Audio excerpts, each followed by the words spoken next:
Okay. Hi, everyone. My name is Alix Charles. I'm the network coordinator here at Big Ideas. And thank you so much for tuning in to this webinar where I will go over the judging platform and requirements for the final round of this 10th year at Big Ideas. A very special welcome to the new judges who are joining us this round, for whom this will be the first experience reviewing proposals from our student innovators that Big Ideas supports every year. So if you have any questions throughout this webinar, you can feel free to send an email at bigideas@berkeley.edu.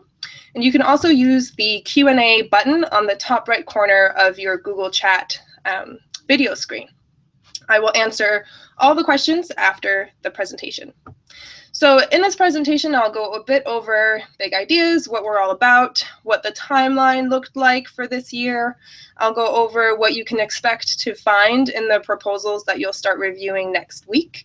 I'll go over the judging criteria, and then I'll walk you through the judging platform. So let's get started. I'm going to share my screen with you, so just bear with me 1 second. Here we go.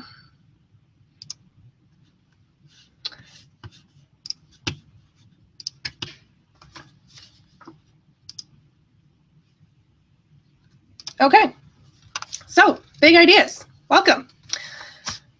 As I mentioned, this is our 10th year. So we were launched in 2005 at UC Berkeley.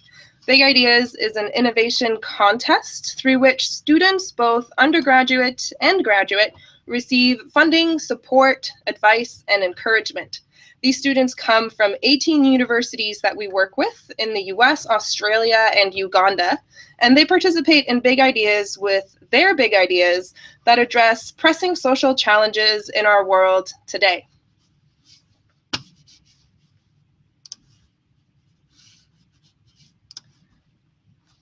Okay. Our emphasis is on early stage ideation and innovation. What this means is that most of the ideas that come through the contest are, in fact, this is the first time that ideas are being put to paper by students who generate them. So this year we received a record-breaking number of proposals, 266. This represented over 800 students and over 85 majors. We then worked with over 250 judges, some of which are likely tuned in today and returning for this second round, so thank you, to determine this year's 57 finalist teams. And with the help of you all, we will determine roughly 40 winners who will go on to receive funding for their big idea. We have 9 categories that students are competing in this year. So, art and social change. This category encourages students to create innovative art projects that meaningfully engage with issues of advocacy, justice, and community building. Energy and resource alternatives, where students come up with sustainable alternatives to our current energy and resource consumption trends. Financial inclusion, for students with innovations that address unmet needs of the financially underserved. Food systems, this is with projects that support food security, sustainability, and justice, but also projects that address health in food systems and equitable access to nutritious foods. We have global health, where students develop ideas that help alleviate health concerns among low resource communities in particular. We have improving student life. This is for new initiatives that improve the UC Berkeley student experience. IT for Society. This is for projects that leverage information technology to solve major societal challenges. Mobiles for Reading, for students with ideas on mobile technology-based innovations that enhance reading scores for children in developing countries. And finally, we have Scaling Up Big Ideas. This is a category for previous Big Ideas winners who have advanced their projects and are looking to take their ideas to the next level and need additional support for that. So as a judge, you're assigned to one of these categories, so you can go ahead and pick up the one you're assigned to. Get excited. At this point, I'd like to thank our sponsors, without whom this contest would never be possible. So we work with a number of fantastic sponsors that really make this competition possible for our students. and allow us to support our students. So thank you so much. Also of huge importance to the competition are yourselves, the Big Ideas judges. Without judges who commit valuable time and energy to reviewing students' proposals each year, this contest would simply not be possible. So thank you so much. You help identify the most promising projects that Big Ideas goes on to fund and continue supporting. But perhaps more importantly, you give feedback to all applicants, finalists and non-finalists, and this is truly key to their growth. In fact, time and time again, feedback from judges, as well as the mentorship period, has been stated by our students as the most valuable resource they have access to as part of the Big Ideas contest. So thank you again for your dedication. You make this competition possible year after year for 10 years running now. So let's take a look at what this 10th year looked like at Big Ideas. I'll start with the timeline. So throughout the fall semester, students worked to craft their 3-page pre-proposals with the support of Big Ideas info sessions, workshops, advising hours. We held a number of networking events and speaker sessions to provide teams with opportunities to network and recruit the talent that they needed to craft strong proposals, which were submitted on November 12th. Following this deadline, the pre-proposal judging period started on November 16th and ran until December 7th.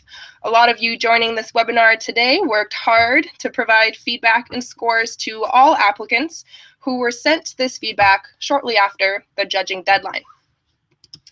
After winter break, we kicked off the final round of our contest. So prior to the January 24th kickoff event, each finalist team who requested a mentor was matched with an industry expert who had the specific skills and expertise that the team members identified as being valuable resources as they move forward with their projects. Again, many of you tuning in today also contributed as Big Ideas mentors. So thank you so much again for your time throughout this year's mentorship phase. Hope you enjoyed your experience. The Big Ideas team also held a number of workshops and advising sessions, again, to support teams as they honed their ideas and crafted their 10 to 15-page full proposals, which they submitted this week on March 9th. The next important phase then is the final round judging period. This kicks off this coming Monday, March 14th, when you will be sent your username and password to log into the platform. I'll talk a bit more about that when I go over the platform itself. Throughout the next 3 weeks, you'll be reviewing up to 7 proposals in your assigned category, which you should all plan to complete by April 1st. No, that's not an April Fool's joke. Your proposals, your reviews are due that Friday. And I can't stress enough the importance of providing teams with valuable written feedback on their projects. This feedback will be used by students regardless of whether or not they go on to be awarded funding. So I really can't stress enough the importance of that feedback.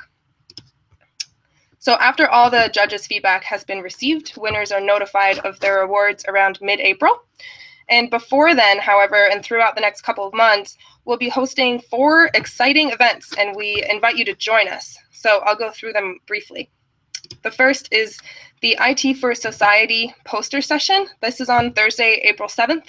It's a very exciting event where finalists in the IT for Society category will be on hand to present their ideas to a panel of judges and answer questions about their projects. So for those of you judging in this category, we've been in touch about you participating in person, but for all others, you're also welcome to join us.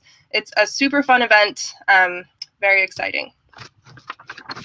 Next is the People's Choice Video Contest, for which the voting will run from April 25th to May 2nd.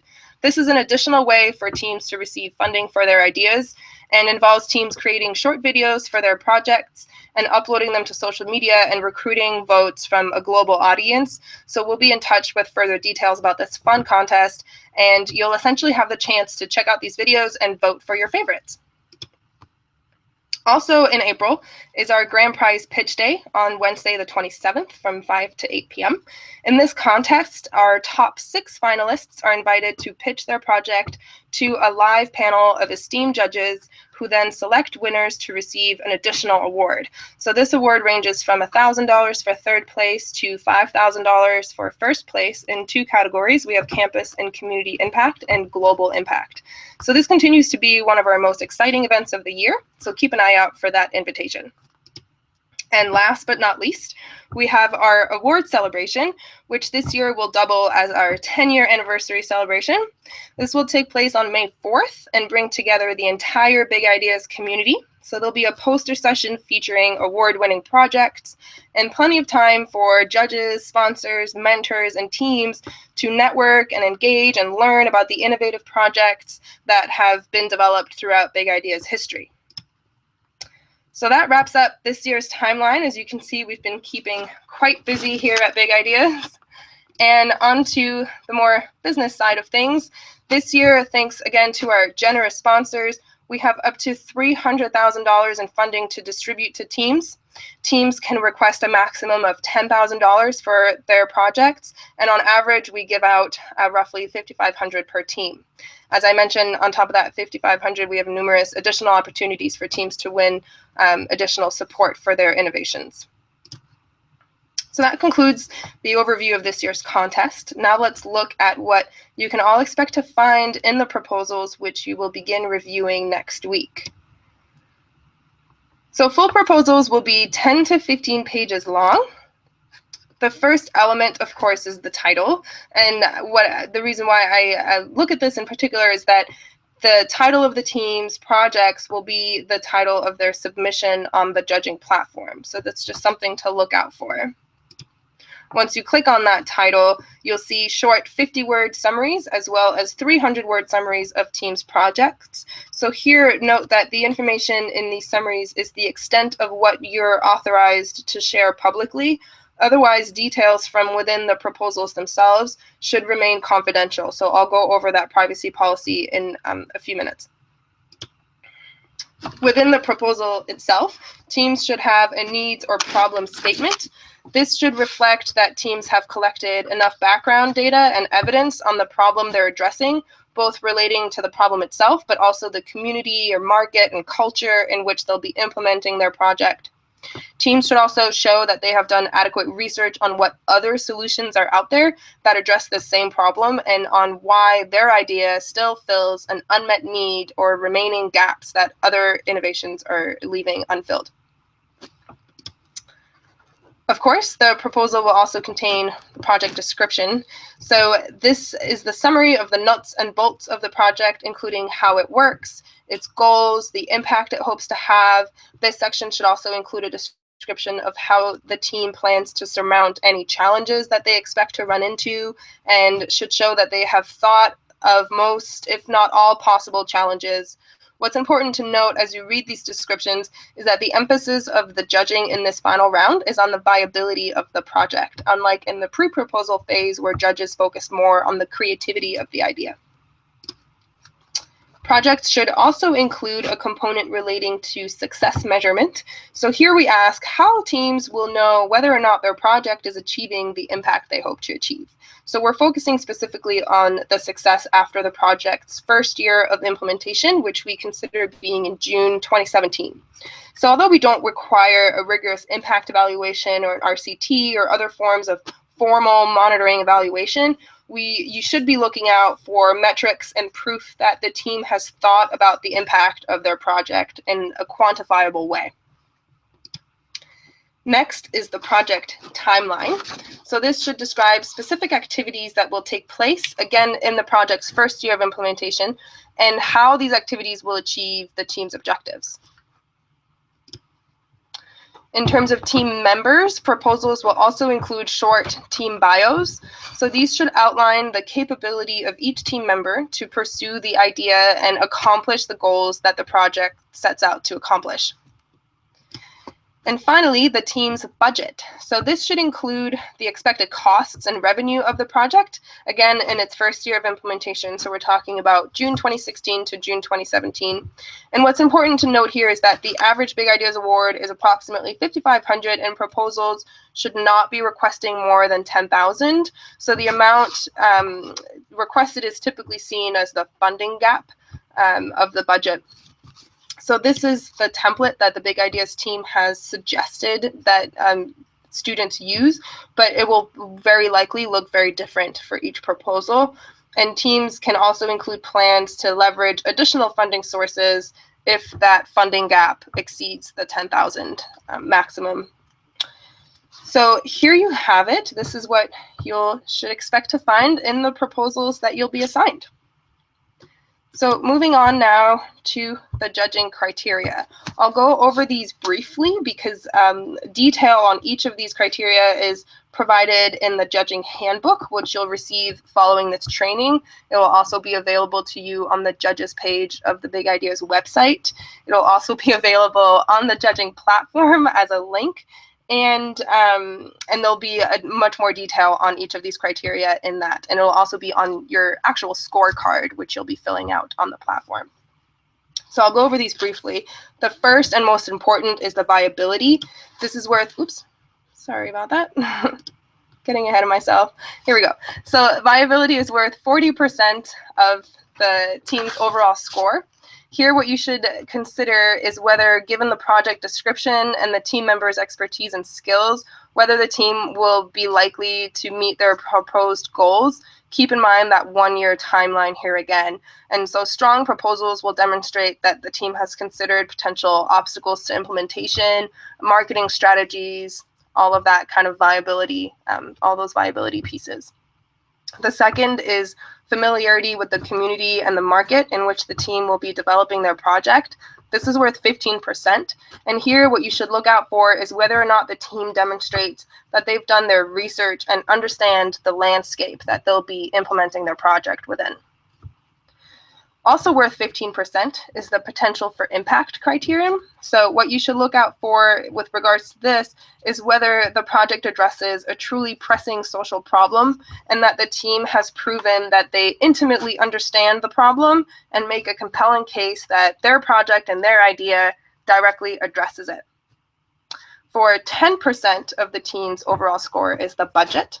So again, teams can't request more than 10,000 and should show if they need more than 10,000 that they have a plan to raise additional funds. As I mentioned, budgets will look very different depending on the proposal. So that's something to look out for, but we ask that they focus on that first year of implementation. Also worth 10% is the measuring success criterion. So teams here that score high in this particular metric will demonstrate a very viable plan for measuring success. So again, we don't ask for exact measurement tools, and the proposal should still explain what will be measured and how it will be measured, and justify how the measurement will lead to achieving the impact they want to achieve. And finally, also worth 10% is the quality and creativity of the overall project. So this is your chance to tell us how innovative the idea is and whether or not the project is generally of high merit and worth funding. Before I move on to the judging platform, I want to stress again the length of the proposal and that you're not responsible for reading beyond that 15th page unless you want to take a look at some of the appendices. But you should be providing your scores depending on the content of those 10 to 15 pages. So moving on to the fun stuff now, how to use the judging platform. So a lot of you are going to be familiar with this already. So the instructions on how to use this will again be in your handbook, which will be on the judges page, as well as on the left-hand side of the platform. The first page is, of course, the login page. Here's the link to it on that screen, and you'll be sent your login email, username, and password by Monday or on Monday. So you'll go to this page, log in. You'll be taken to this landing page. This is the first screen you'll see. And here you'll see all the proposals you've been assigned to in your category. If you can see my mouse here, on the left-hand side of this screen, You'll have additional instructions. You'll have the link to the handbook and the link to this video. So all of the resources you need are right there. If you have any questions at all throughout the judging, or the reviews, or the scorecard, or downloading proposals, signing into the platform, anything at all, shoot me an email, or shoot an email at bigideas@berkeley.edu. So once you're ready to start reviewing, you'll click on that green review button. Here you'll be sent to this page. So this page will have the title of the proposal. It'll also have the 50-word pitch of the project and the longer 300-word summary of the project.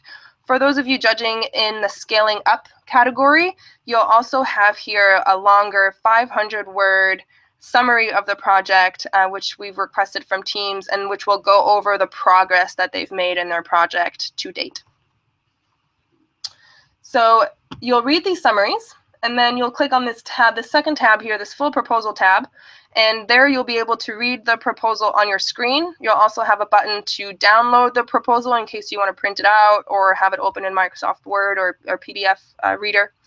And what is important to keep in mind is the proposal will also be at the very bottom of your judging scorecard page. So once you're ready to begin judging, you'll click on that green Add Review button on the previous page right here. This guy right here, you'll click on Add Review, and it will take you to the scorecard. So here you'll have multiple choice questions and free response questions. All of this feedback will be anonymous, sent anonymously to teams. And again, I cannot stress how valuable it is to provide that feedback to teams. So you should be writing it as if you're speaking directly to the students. Before starting to review, you should read and accept our privacy policy. This was what I mentioned earlier in terms of sharing content from the longer proposal document itself. And again, if you scroll all the way down on that page, you'll be able to see the proposal itself at the bottom there. Once you're ready to submit, you can click on the green Submit button at the bottom. You can also save the draft of your review if you want to return to it later. But you can also return and edit reviews even after you've submitted them. So you can do both of those options. Once you've submitted your review, the button next to the specific proposal will go from green to red. So that's when you know that you've fully submitted the review. But again, you can go back and keep editing it until April 1st. Okay. So that's that for the judging platform. Again, if you have any questions at all throughout the process, you can feel free to email us, bigideas@berkeley.edu. You can call us anytime, 510-666-9120. I will now take some questions, and I've gotten a few of them here.